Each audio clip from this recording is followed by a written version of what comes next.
जोरदार हाथों से तालियों का सेवा।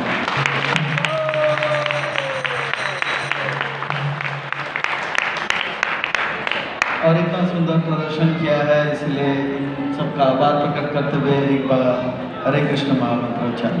हरे कृष्णा कृष्णा कृष्णा हरे हरे राम राम राम हरे हरे। तो इन लीलाओं को जीवन भर स्मरण रखें और अपने जीवन को सार्थक करें। एक चक्र धाम जय, एक चक्र धाम, एक चक्र धाम जय, एक चक्र धाम, नित्यानंद राम जय, नित्यानंद राम, नित्यानंद राम जय, नित्यानंद राम, नित्यानंद राम जय, नित्यानंद राम, नित्यानंद राम। सभी जोर से हाथों से तालियों का सेवा।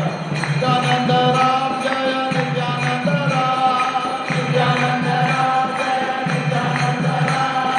एक चक्र धाम जय, एक चक्र धाम, चक्र धाम जय, एक चक्र धाम। हराय पंडित जय, हराय पंडित, हराय पंडित जय, हराय पंडित जय, हराय पंडित, हराय पंडित जय, हराय पंडित। पद्मावती माता जय, पद्मावती माता, पद्मावती माता जय, पद्मावती, पद्मावती माता जय, पद्मावती माता, पद्मावती। एक चक्र धाम जय, एक चक्र धाम, एक चक्र धाम जय, एक चक्र धाम।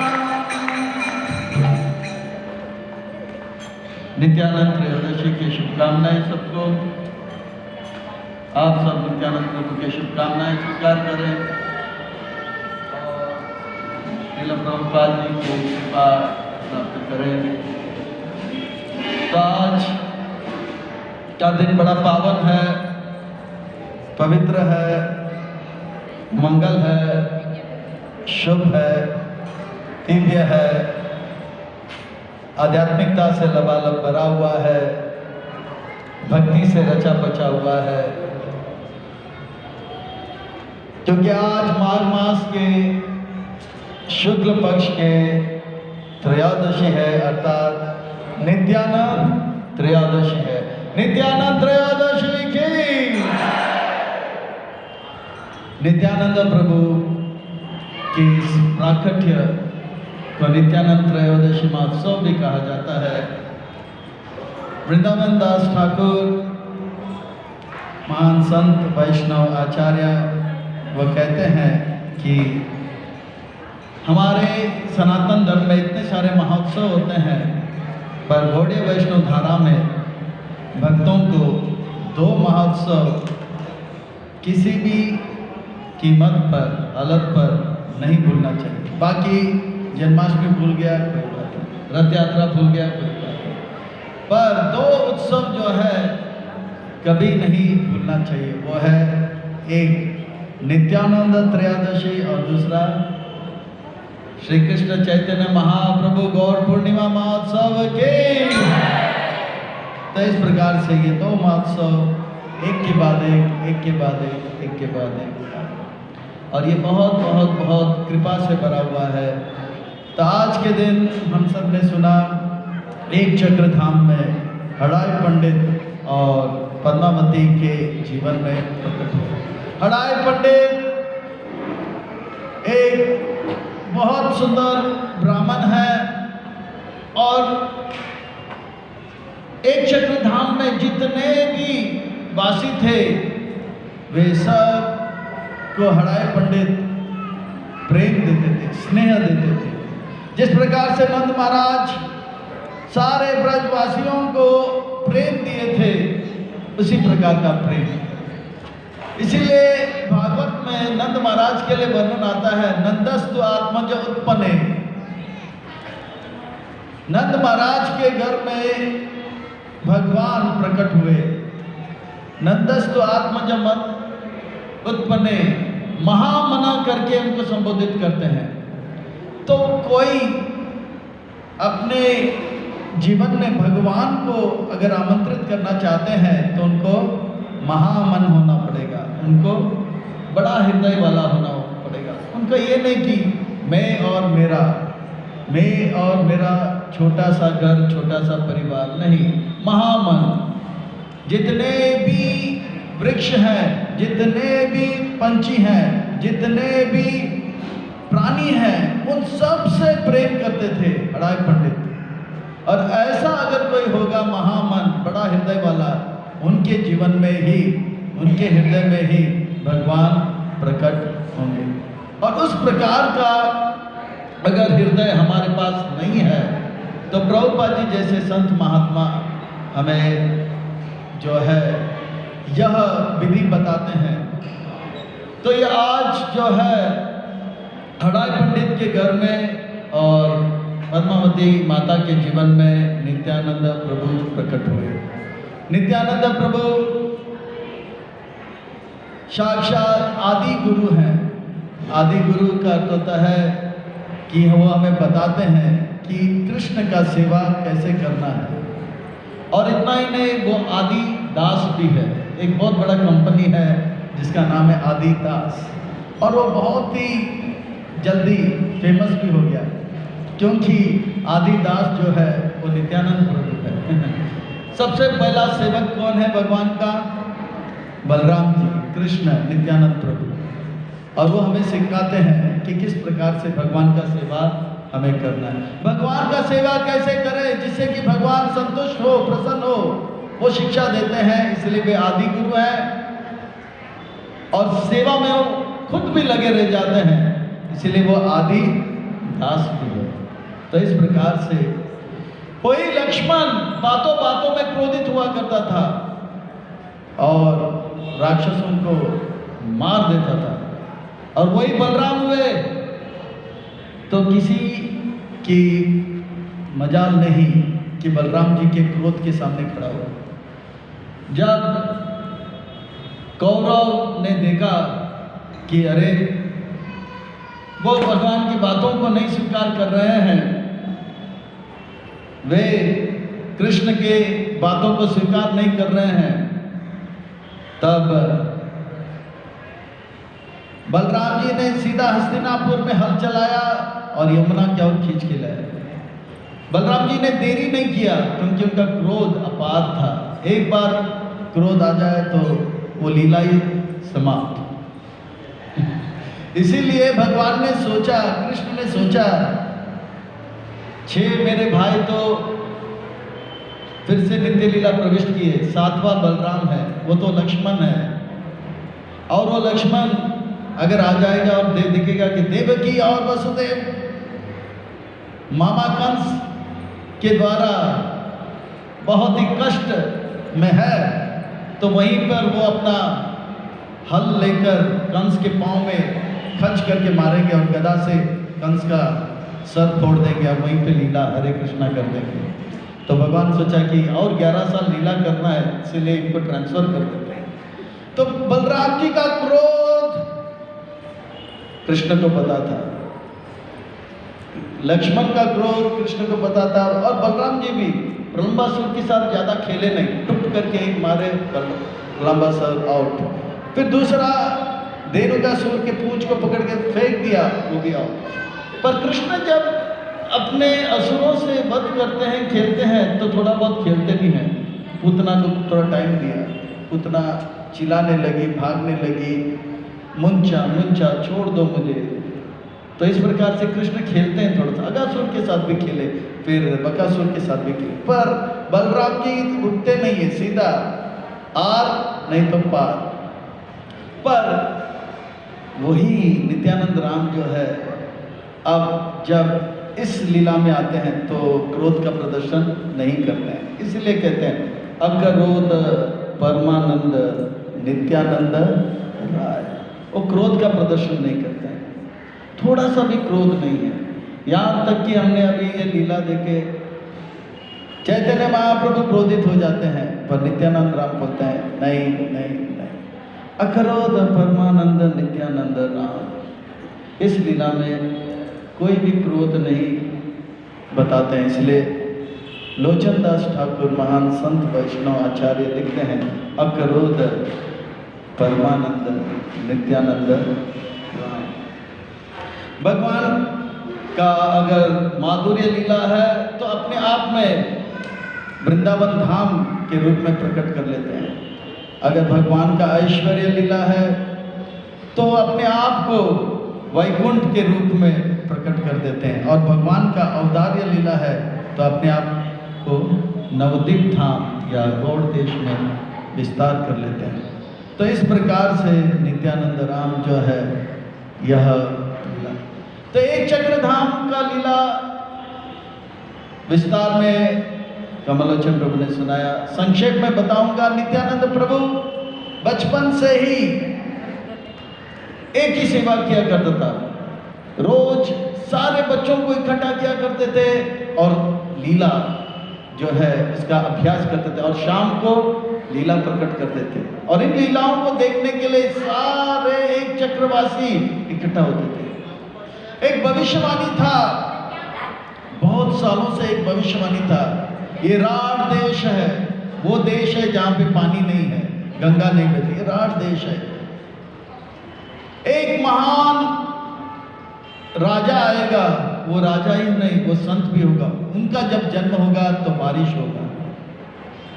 तो सब सोच रहे थे, सालों साल बीत गए, सालों साल बीत गए, वो राजा कब आएगा, वो संत कब आएगा। फिर वो सोचने लगे ये भविष्यवाणी सच में भविष्यवाणी होगा, अब होगा, अब होगा, सोचते सोचते सोचने लगा कब होगा। पर यह हुआ जिस दिन, यानी कि आज के दिन माघ मास के शुक्ल पक्ष के ये त्रयोदशी हुआ। हड़ाई पंडित के जीवन में जब नित्यानंद प्रकट हुए तो उस दिन बारिश हुआ, और उस दिन के बाद एक चक्र, पहला ग्राम था, ग्राम यानी कि विलेज, एक चक्र ग्राम नित्यानंद प्रभु की प्राकट्य से हो गया एक चक्र धाम, और हरियाली हरियाली हो गया। वो भविष्यवाणी पूरा हो गया नित्यानंद राम के आने से। आते ही बचपन से कृष्ण लीला में वे शामिल हो गए, बच्चों को इकट्ठा कर देते, आज कृष्ण जन्माष्टमी का उत्सव मनाएंगे। सारे बड़े जो हैं सुबह के समय खेत में काम करते थे, और जितने भी वैष्णवी, जितने भी देवियां हैं, वे सब घर में अपने घर के देखभाल करते थे, और शाम का इंतजार करते थे, शाम को ड्रामा हुआ करता था। यही था पूरे एक चक्र धाम का जो है प्रोग्राम। सब सोचते थे अरे देखो हड़ाई पंडित कितने विद्वान हैं, अपने बच्चे को इतना सारे लीला सुना रहे हैं। और हड़ाई पंडित सोच रहे थे कि ये बच्चा कहाँ से ये सब लीला सीख रहा है। सब लोग सोचे थे ये बच्चा इतना इंटेलिजेंट है, इसके पिताजी ने उनको इंटेलिजेंट बना दिया, और उनके पिताजी हड़ाई पंडित सोचा ये बच्चा इतना इंटेलिजेंट है, इसको किसने इंटेलिजेंट बना दिया, इसको सारा लीला आता है। तो सबको, और Nityanand Prabhu actor, director, producer, writer, dialogue सब करते थे, सेटिंग भी करते थे, और इस प्रकार से रोज जो है एक चक्र धाम में सुंदर सुंदर लीला हुआ करता था। अब जो है 12 साल बीत गए। 12 साल बीतते ही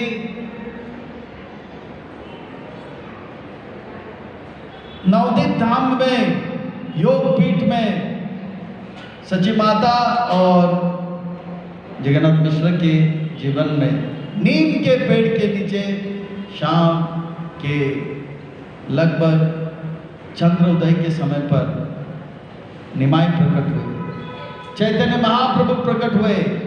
गौर पूर्णिमा का उत्सव मनाया गया था, और सब लोग चैतन्य महाप्रभु की जय जय जय बोल रहे थे, और वो आवाज एक चक्र धाम तक गया। तब नित्यानंद प्रभु सोचा अब हरिनाम का प्रचार होगा, इसलिए उन्होंने एक चक्र धाम छोड़ने का इच्छा किया, और वो सन्यासी आए।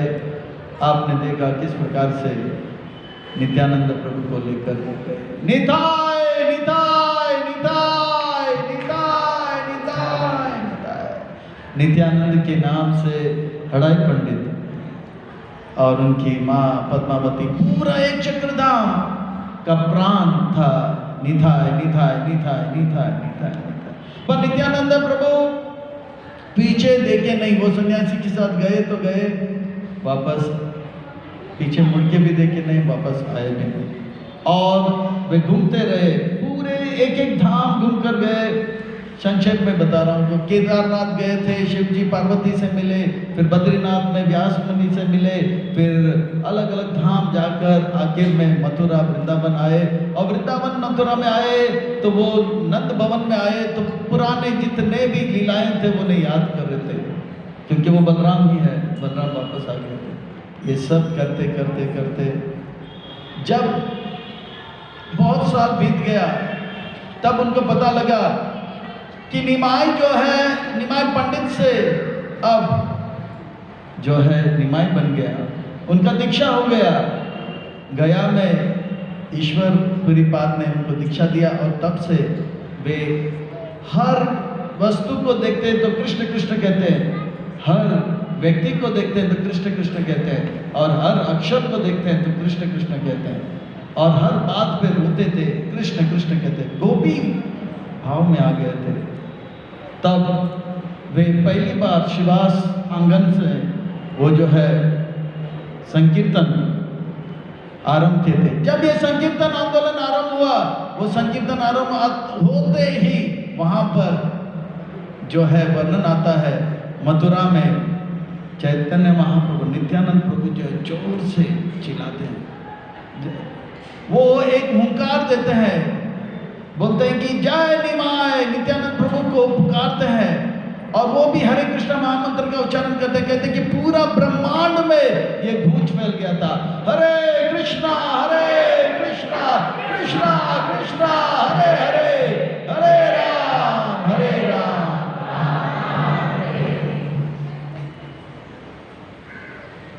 ये आवाज देश विदेश सब में फैल गया, क्योंकि कौन कह रहे हैं? नित्यानंद बलराम। तब नित्यानंद राम जो है वापस आते हैं, बोलते हैं कि अब मैं नवद्वीप जाऊंगा, और नवद्वीप जाते जाते जाते वो आ जाते हैं नवद्वीप में, और नवद्वीप में जब आते हैं तो चैतन्य महाप्रभु सबसे कहते हैं 2 दिन के बाद यहाँ पर एक महान राजा आएगा, और वो महान राजा आएंगे तो पूरे नवद्वीप में फिर से हरियाली। बोले नवद्वीप में कौन महाराजा है, कौन आएगा, उसका लक्षण क्या होगा? वो श्रीवास पंडित, रमाई पंडित, मुरारी गुप्ता, हरिदास सबसे कहते हैं कि आप लोग तैयार हो जाओ, पर लक्षण क्या है बताओ? तो लक्षण यह है कि वो बहुत बड़े रथ में आएंगे। और तो बताओ, रथ तो नवद्वीप में बहुत सारे आते हैं, और वो नीले रंग के वस्त्र धारण करेंगे। नीले रंग के वस्त्र तो बहुत धारण करते हैं, एक और कुछ बताओ? तो कहते हैं कि उनके बाया कान में एक कुंडल होगा, और दाहिना कान में कुंडल नहीं होगा, वो एक कुंडल धारी होगा। ओके, ठीक है। तो ये लक्षण जो है ये प्रेम का लक्षण है। क्यों प्रेम का लक्षण है? बलराम जी कृष्ण से प्रेम करते हैं, और कृष्ण नील रंग के हैं, परम सुंदर है, घन सुंदर है, श्याम सुंदर है, और उस श्याम रंग के नील सुंदर से प्रेम करते हुए उसी रंग के वस्त्र धारण करते हैं, इसलिए बलराम जी नीलांबर भी कहे जाते हैं। और वही वस्त्र किसने धारण किया? नित्यानंद प्रभु ने धारण किया। नित्यानंद प्रभु ने वही था, और वो उनके एक कान में ही कुंडल क्यों है? आजकल का बहुत बड़ा फैशन है। क्या फैशन है? सब लोग एक कान में कुंडल डालते हैं। इस फैशन का आदि स्रोत जो है, जन्मादि ऐसे ही था, कौन है? नित्यानंद राम। नित्यानंद राम एक कुंडल क्यों धारण करते थे? कारण ये था कि एक चक्र धाम में एक बहुत बड़ा राक्षस रहता था, उस राक्षस का नाम भी बकासुर था। एक और बकासुर वृंदावन में था, ये बकासुर जो था नवद्वीप धाम में था। जैसे ही हम लोग देखते हैं, जैसे गणेश नाम एक व्यक्ति का नहीं अनेक व्यक्ति को, तो उसी प्रकार से ये बकासुर दूसरा बकासुर था। और ये बकासुर रोज एक चक्रधाम में किसी को भी पकड़ता था, खाता था उसको, बॉयल भी नहीं करता, सीधा चबाता। सब परेशान हो गए। बकासुर के साथ एक उन्होंने मीटिंग किया और उसमें एक समझौता लाया। देखिए बकासुर जी, आप बहुत अच्छे हैं, आप आते हैं तो बाहर आता है, पर हम पे थोड़ा और कृपा करो, हम आपका और अच्छा सेवा करना चाहते हैं। आप जो है ऐसे ही अचानक किसी को भी खाओ मत, हम आपके लिए पूरा जो है एक जो है बैलगाड़ी खाना से भरकर लेकर आएंगे और बैलगाड़ी के साथ 2 बड़े मोटे मोटे बैल भी लाएंगे और बैल को चलाने वाला जो है बैलगाड़ी वाली भी आ जाएगा। तो आपको 2 बैल, एक बैलगाड़ी चलाने वाला और बहुत सारा आहार भी मिलेगा। बोला ठीक है, मेहनत नहीं करूं और वैसे मिल जाता अच्छा है, नेकी और कुछ।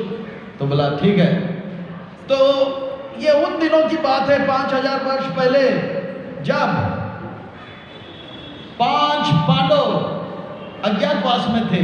वो एक ब्राह्मण के घर में ब्राह्मण बन के छुपे थे। कुंती महारानी, 5 पांडव छुपे थे। तो 5 पांडव के होते हुए कुंती महारानी ने देखा उस परिवार में सब रो रहे हैं, नहीं मैं जाऊंगा, मैं जाऊंगा, मैं जाऊंगा। तो बोला आप लोग रो रहे हैं और मैं जाऊंगा, मैं जाऊंगा, क्या कह रहे हो? बोला आज बकासुर का मेनू कार्ड में हमारा परिवार का नाम है। तो बोला ठीक है। तो पिताजी ने बोला मैं जाऊंगा, तो बेटा बोला नहीं आप रहिए, मैं जाऊंगा। तो बोला कि छोटा भाई बोला नहीं आप रहिए बड़े भाई, मैं जाऊंगा। तो कुंती महारानी समझ गई कि बहुत बड़ा समस्या है, ये परिवार के ऊपर बहुत बड़ा कष्ट आ गया। कुंती महारानी ने आज कोई नहीं जाएगा, मेरा बेटा भीम जाएगा। तो बोला ठीक है। ने बोला आप हमारा अतिथि है। बोला भीम जाओ। भीम आप सब जानते हो वृकोदर है। हम सब के अंदर भी एक पेट में अग्नि है, पर उनके पेट में एक डबल अग्नि है, उसको बोलते हैं वृकोदर। हम सब के पेट में एक अग्नि है, उस अग्नि का नाम भगवद गीता के 15वें अध्याय के 14वें नंबर श्लोक में बताया गया। अहम वैष्णवार भूतवा प्राणिना एवं आश्रिता पान अपान पचामी अन्नम चतुर्था। ये वैष्णवार नाम का अग्नि जो है हम खाते हैं, इसलिए बोलते हैं कि बाएं हाथ से खाना नहीं चाहिए, तो वो अग्नि का अनादर हो जाता है, भगवान का अनादर होता है। पर वृकोदर नाम का एक और अग्नि था, 10,000 हाथी का खाना वो खा लेता था एक साथ। तो भीम तो बहुत खुश हो गया, अरे आज तो फीस्ट है। तो ऐसे ऐसे गया, भीम खाना आराम कर लिया। बकासुर ने देखा भीम जो खा रहा था उसका आवाज बकासुर तक पहुंच गया। बकासुर को गुस्सा आया। बकासुर और भीम के बीच में बहुत झगड़ा हुआ, बहुत झगड़ा हुआ। भीम ने बोला ये मुझे बहुत डिस्टर्ब कर रहा है खाने में, और उसको मारा। पर अर्जुन को लगा मेरा भाई अकेला युद्ध करने गया है, तो अर्जुन एक उस असुर को मारने के लिए अपने धनुष में एक तीर रखा था, और वो तीर ऐसा था सर्प को छोड़ने वाला तीर था, और वो सर्प जो है निशानी में लग जाता था, उससे व्यक्ति को जान से मारता था। इस प्रकार का जो था तीर था। पर जैसे जैसे वो अर्जुन जो है निशाना कर रहा था, क्योंकि दोनों का लड़ाई ऐसा हो रहा था, कभी इधर उधर हो रहा था, तो थोड़ा देरी हो गया। आखिर में भीम तो भीम था, उसको चटनी कर दिया बकासुर को। पर ये तीर अब वापस नहीं जा सकता है, तो इसलिए अर्जुन ने छोड़ दिया वो तीर वापस। वो तीर निकला और तीर से एक बहुत बड़ा सांप आया। वो सांप जो है अब इसके लिए रहने के लिए जगह नहीं है, और वो बाहर रहेगा तो एक चक्रवासियों को मारेगा। एक समस्या बकासुर गया तो अब ये सर्प आ गया, तो ये सांप जो है उसको भीम और अर्जुन ने एक भील में एक खड्डा बनाया और उस खड्डे के अंदर रख दिया, खड्डा को भर दिया। तो उस खड्डे के अंदर से वो सांप जो है आवाज करता था और सबको डराता था, पूरे रात चिल्लाता था। 5000 वर्ष से लेके आज तक, यानी कि आज के दिन तक बहुत ये सांप जो आवाज करता था, एक चक्रधाम में रात को कोई ठीक से सो नहीं पाता था, क्योंकि ये आवाज क्या करता था, सब भयावह आवाज निकालता था। पर आखिर में जब नित्यानंद प्रभु आ गए, बोला ये आवाज कहाँ से आ रहा है? नित्यानंद प्रभु बलराम है, उनको सब कुछ पता था। तो उन्होंने बोला ठीक है, ये सांप को मैं ठीक करता हूँ। तो उन्होंने अपने दाहिने कान का कुंडल को निकाल दिया और उस कुंडल को उस जो छेद था उस छेद में रख दिया। पर वो छेद बड़ा था तो उसने कुंडल को बड़ा कर दिया और कुंडल जैसे आ गया तो वो जो है खड्डा वो बंद हो गया और तभी से सांप का भय खत्म हो गया। तब से नित्यानंद प्रभु जो है क्या हो गया? एक कुंडलधारी। इसके पीछे एक और रहस्य यह है, क्योंकि नित्यानंद प्रभु जो है वो पता लग गया कि चैतन्य महाप्रभु का अब जन्म हो गया, प्राकट्य हो गया है, चैतन्य महाप्रभु का प्राकट्य हो गया है। तो अब चैतन्य महाप्रभु से मिलूंगा, उनसे मैं आलिंगन करूंगा। जब बलराम जी लीला कर रहे थे, कृष्ण को बार बार आलिंगन करते थे, तो हम जानते हैं कि कृष्ण के लंबे घने बाल थे, घुंघराले बाल थे और उनके घुंघराले बाल होने के कारण, सुंदर बाल होने के कारण कृष्ण का एक नाम था केशव, केशव धृता। तो केशव, ये बाल उनके घुंघराले बाल जो है कंधे तक आते हैं, पर से खींचो तो कमर तक आते हैं। राधा रानी के बाल भी घुंघराले हैं और ये बाल उनके कमर तक आते, खींचो तो जमीन तक आते। तो ऐसे सुंदर बाल। पर कृष्ण बलराम जी जब भी आलिंगन करते थे ऐसे और वापस दूर होते थे तो दाहिने कुंडल में कृष्ण के केस अटक जाते थे और ये जब केस अटक जाते थे और कृष्ण दूर होते थे तो वो केस जो है उनके बाल कृष्ण को इसको कष्ट होता था। तब से बलराम जी ने ये कुंडल को ही त्याग दिया ताकि हम कृष्ण और बलराम के प्रेम के बीच में जो है कोई कष्ट न हो। यह है बलराम जी का त्याग और बलराम जी तब से जाने गए एक कुंडल धारी। और वही बलराम जब नित्यानंद प्रभु होकर आए और उनको पता लग गया कि अब चैतन्य महाप्रभु प्रकट होंगे, तो वो कुंडल को कहाँ डाल दिया? उस जो सर्प का जो खड्डा था वहां पे डाल दिया। तो आज भी आप एक चक्रधाम जाओगे तो वहां पे कुंडल तला नाम का एक स्थान होगा और वहां पे आप कान रखोगे तो सांप का आवाज भी दिखाई देगा। तो सांप वहीं पे है और कुंडल वहीं पर है। तो इस प्रकार से चैतन्य महाप्रभु ने बताया वो महान व्यक्तित्व आएगा, उसका पहचान क्या होगा? वो नीले रंग के वस्त्र धारण करेंगे और उनके कान में कुंडल होगा, एक कुंडलधारी होगा। और इस प्रकार से वो आए और मिले कहाँ पर? नंदन आचार्य का घर। नंदन आचार्य का घर हम लोग कैसे जानेंगे? हम जब मायापुर जाएंगे तो मायापुर में इस्कॉन मंदिर के ठीक बाजू में एक और गौड़िया मठ है और वो गौड़िया मठ जो है पहला 500 वर्ष पहले वहाँ पे नंदन आचार्य का घर हुआ करता था। वो अपने परिवार के सदस्यों के साथ रहता था और इस प्रकार से वो लीला वहाँ पे हुई। जब चैतन्य महाप्रभु और नित्यानंद प्रभु मिले तो एक दूसरे को देखकर वो भाव विभोर हो गए। तब श्रीवास पंडित ने भागवत का वो श्लोक सुनाया जैसे कमलोचन लोग ने बताया, दशम स्कंद के वो सुंदर श्लोक है, वरापीड़म। भगवान के सुंदर जो है रूप माधुर्य का वर्णन होता है। वरापीड़म नटवरवपु कर्णियो कर्णिकारं बिभ्रदभस कनककपेशं वैजयन्ती च मा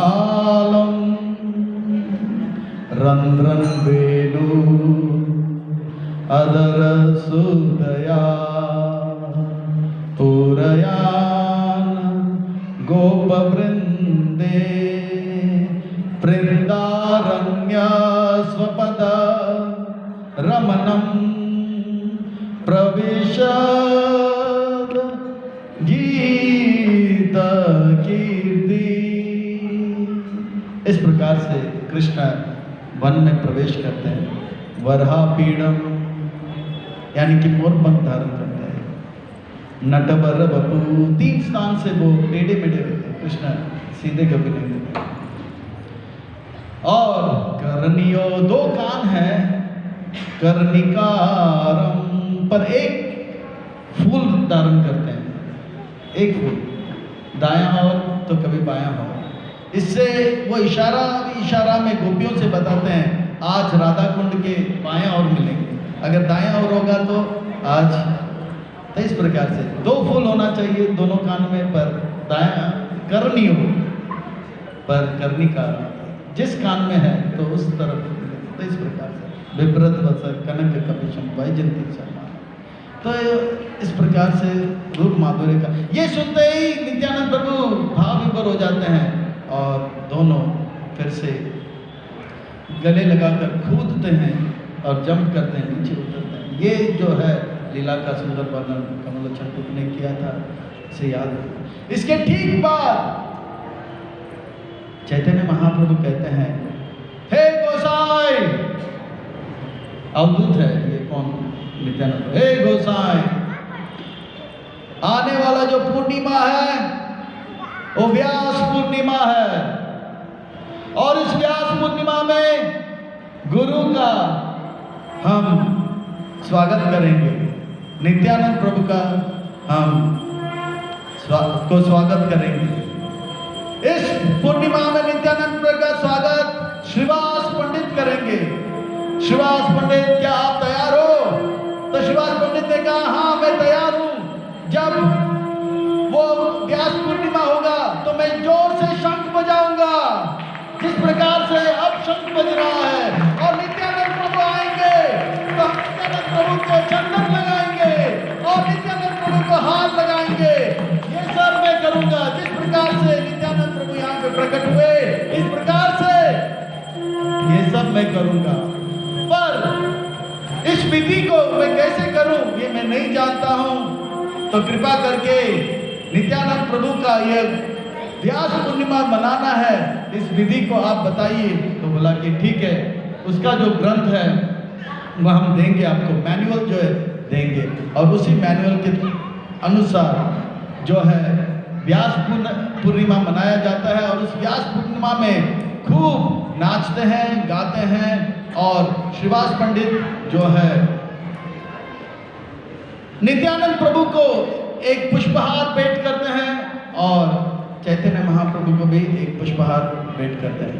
और इस व्यास पूर्णिमा में जो है चैतन्य महाप्रभु जो है अपना ऐश्वर्य को प्रकट करते हैं, 6 हाथ वाला जो है रूप को प्रकट करते हैं, और कहते हैं कि इस 6 हाथ को प्रकट करने वाला लीला अगर कोई सुनेगा इस भव सागर में के जो को बड़े आसानी से वो जीवात्मा पार कर लेगा। और इसके बाद संक्षेप में एक और कथा सुनाऊंगा, फिर स्टार्टिंग ना, ठीक है। तो इसके बाद जदाय मदाय का उद्धार होता है, और जदाय मदाय का उद्धार से हमको एक सीखना है। ये इतने पतित थे, इतने पतित थे, इतने पतित थे, इतने पतित थे, इतने पतित थे, इतने पतित थे कि उनसे पतित कोई नहीं था। जो सबसे पतित है उसी के ऊपर नित्यानंद प्रभु का कृपा होगा। एक चीज होता है पतित होना, और एक चीज होता है अपने आप को पतित मानना। एक चीज होता है पतित। देखिए पूरे विश्व में सबसे पतित कौन है? 50 साल पहले सबसे गंदे, सबसे पापी, पूरे विश्व में सबसे पापी जो थे न्यूयॉर्क के वासी थे, और न्यूयॉर्क के वासी में पौरी वासी, और उसमें भी हिप्पी लोग थे। ये हिप्पी लोग इतने गिरे थे,